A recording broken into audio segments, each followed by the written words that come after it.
country faces rising food prices amid affordability and supply issues. The government expands its program to reduce hunger among the most vulnerable households.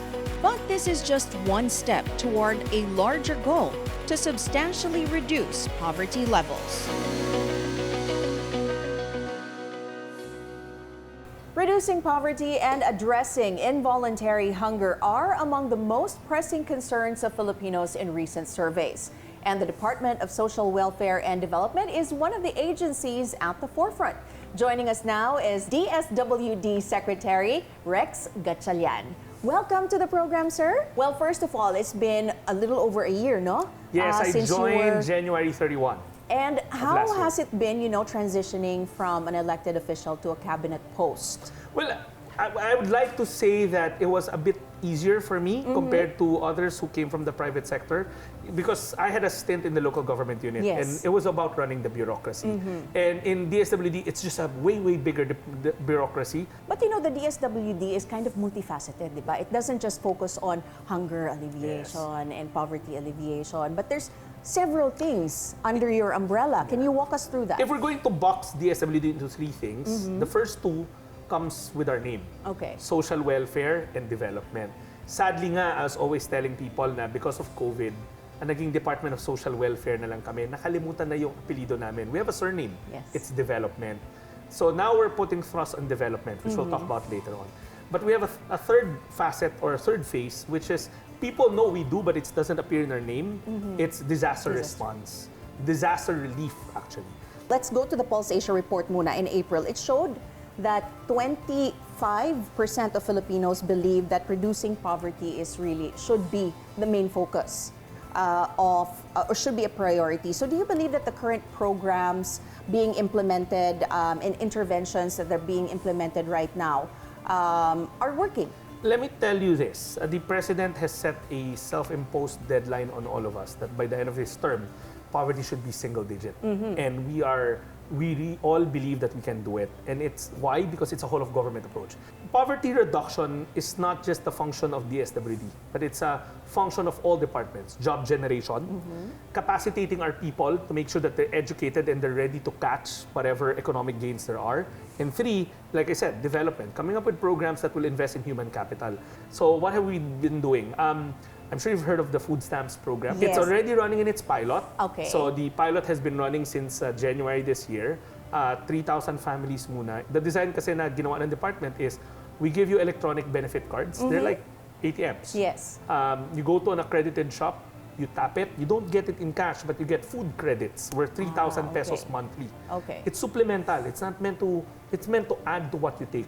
Okay. Now, the 3,000 is in food credits that's divided into 50% going to carbs. So you get to choose from the family of carbs. Okay. And then another 30% in protein and 20% in fats. So meaning, one, we're ending involuntary hunger. Okay. But two, we're trying to create behavioral change na eat right. The total design is 1 million food poor families. Kasi that's what the PSA said. These are families who are the poorest of the poor. Ibig sabihin, they can barely make enough money to even buy food. Let's not even talk about rent, clothing, not even. Ito yung mga families that are making below 13,000 pesos monthly. So the scale up will be for a first year scale up is 300,000 families and then a household, and then next one will be another 300,000 till we reach the 1 million mark. Okay. And then we stop. You can be part of the productivity of the country if you're hungry. So here, this one, would like to look at it as an investment to human capital. Okay. Because remember, there are conditions to this also. One, you have to make, in that program duration, we've worked with the Department of Labor to make sure that since hindi ka nagutom, theoretically speaking, we're giving you food credits, somebody in the family has to participate in the job force. Okay. So they'll be made to go to job fairs. So that, diba, while we're giving you a leg up now, when somebody finds that job, hopefully in 2 years' time, we can exit you from the program. So kasi may income na eh. So you have like a set period already? 2 years. 2 years. 2 years. Per beneficiary. Okay. 2 to 3 years, actually. Okay. And then the second condition there is if you can't find a job, we're working with TESDA to capacitate you. Vocational school. So that, okay, you go to a job fair now, you didn't land a job, maybe you don't have the skill sets, we'll capacitate you. What do you think is different about the initiatives that you guys are proposing now during this administration as compared to the previous administrations? Well, we've never introduced a wide-scale anti-hunger program. 4Ps, contrary to what people think, is not anti-hunger. Okay. The food stamps by itself is an innovation. It's using digital platform para wala na yung pila pa. Number 2, it's introducing behavioral change. And 3, the conditionalities there have been tried and tested in other countries. So in this administration, the president has put a lot of emphasis on working as a team, working as a whole of nation, and at the same time, not just government, but bringing in the private sector. Like in the food stamps program, we're working with Pilipinas Contra Gutom, which is a consortia of big companies who want to end hunger, and the academe. What are they doing for us? You know, like in the program, another conditionality is before you get to buy things or choose from the family of food groups, we're teaching you, you have to attend nutrition development sessions. You mentioned kanina nga yung Pantawid Pamilyang Pilipino program, no? It received what, 106 billion? That's half of our budget, correct? Right? Thereabouts, 111. Kamusta yung utilization so far? Okay, that's fully utilized. In fact, it was in the news nga na, you know, when I joined the department, Secretary Erwin, my predecessor, started cleaning the list. That's another highlight. Yes. We've been painstakingly cleaning the list kasi the main criticism ng 4 pieces, yung listahan is not accurate. Last year, admittedly, by August, we had a low utilization because we put a hold on some grants while cleaning the list. Okay. But we've managed to clean, we're almost done with cleaning the list. So we started paying out late last year and full utilization siya. But rather, I think the question there will be, more importantly, is the program working? Well, again, it takes time to gauge the program, but the telltale signs are there that it's working. Kids are staying in school longer. Our cohort survival rate, or kids staying in school up until junior highs at 80s or 90s. So, ibig sabihin, 8 hanggang sa 10 batang Pilipino ay umaabot ng junior high. Okay. Now, next na tanong nga is, bakit nawawala sila pag senior high school? Then that's something that we're trying to address now. Maybe we have to tighten the program some more, and that's what we're doing. Okay. Just to remind us again, no? Kasi sinabi mo nga, you were cleaning the list and everything. Paano ba sila nag-qualify for the 4 Ps, and how did they stay on the list? Okay. By law, the 4 Ps program is anchored on what they call the Listahanan. Okay. The law said, when it was passed, na dapat may targeting system. And the government, and prior na, not our current administration, came up with this mechanism called Listahanan, where surveyors from the department will saturate the country, especially the rural and the urban poor areas. Okay. Come up with a master database. That database is called Listahanan. It's done every 4 years. Okay. Now, recently, 2 years ago, if I'm not mistaken, 2 years ago, Congress passed another law called the CBMS, the Community-Based Monitoring System. So the law said, DSWD and other agencies stop making lists. Okay. Let's now work on one central list that is community-based driven, so that it's more receptive, responsive, and it's more parang in tune with the times of that locality, because it's going to be run by PSA working with the local government units. Okay. So you can capture granular data about poverty in different areas, not just poverty, spending habits, health indexes. So we're transitioning to that modality now. When do you think you will be fully migrated? That by law dapat nag-start na. Nag-start na. Yeah. And PSA, the Philippine Statistics Office, is the implementing body na. Kasi what law said is, di ba, sometimes there's a criticism na iba yung listahan ng DOH, iba yung listahan ng DSWD. No more. No national agency can create their list. Everybody uses the PSA list, which is the CBMS. Okay. So I spoke to Undersecretary Mapa, the administrator of PSA. His target is to finish it within the year. Okay, so we're talking about digitalization, and you're procuring all of the equipment to be able to do that. And the system And the development system. also. So when are we going fully digital? Okay, 2 things. The other half, when you say digital kasi, procuring just for social welfare, that's one side of what we do, like I mentioned. We also have a regulatory function. The regulatory functions are accrediting and getting the permits for our, what we call social welfare development agencies, your NGOs, your foundations, your your good doers out there. So what we're doing is we consulted them, ano ba yung ayaw nyo? Bakit kayo nahihirapan to help us some more? Minsan gusto niyo na mag-donate pero pahirapan pa.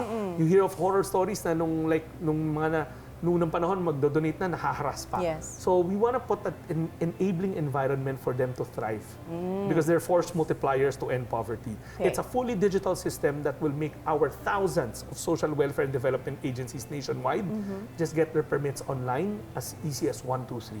You don't have to come to our offices anymore. 2, we also give out those permits for minor travel authorities.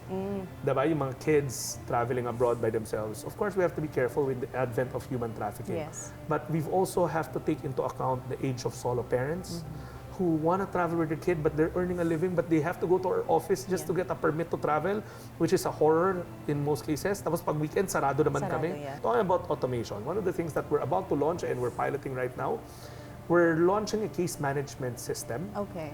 in all the care facilities, shelters run by the government. Why? Because right now, if somebody wants to adopt and they go to the National Authority on Child Care, our attached agency, there has to be a central depository of all the available cases out there who are due for matching already. Okay. That's the power of automation that we're doing. Bawal na dapat yung mano-mano, natatawag ka ba doon? Pwede padala yung case file ni ganito. Yes, but so now we enter it, we pull out the case file, we understand what this child needs, na NACC, the adopting agent, Can look through. Yes, look through it and do the matching. Matching. Okay, so you're also expanding all of these services. Yeah, so meaning, one, we are making sure that automated yung case management ng mga care facilities natin or shelters, common name. Not just in government, but by including private, that we're all linked up into one database.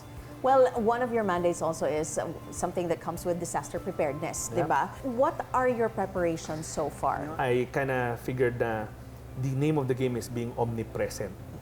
You have to be there even before it happens. So what have we done? The President instructed us to come up with a program that pre-positions goods everywhere. We call it buong bansa handa, meaning the whole country should be part of this drive because disaster response is not just DSWD's responsibility, but it's everybody's responsibility. And nowhere in the history of the department have we pre-positioned as much goods nationwide.